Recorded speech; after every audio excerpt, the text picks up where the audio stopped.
Welcome to the Tech Egg. Don't get scrambled. Enjoy the video. You start by powering the iPhone and connecting to power. Charge to at least 20% if low. Use Quick Start if you have another Apple device. Otherwise, enter your Apple ID to sign in and enable iCloud. Once signed in, make sure to update iOS immediately via Settings General Software Update so apps and security are current. You're now ready to move into core settings and personalization that affect daily use and privacy. You'll configure authentication first. Set Face ID or Touch ID and a strong passcode so the phone is secure.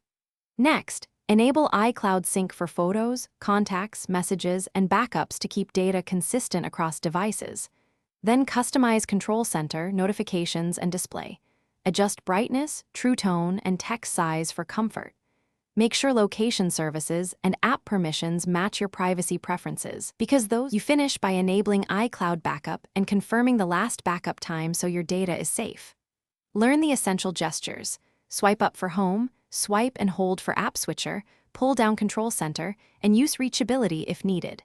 Manage storage and battery in settings to avoid slowdowns, offload large apps, and enable low power mode when necessary. If something goes wrong, restart the iPhone first, then reset network settings before performing more invasive resets. This resolves most connectivity problems.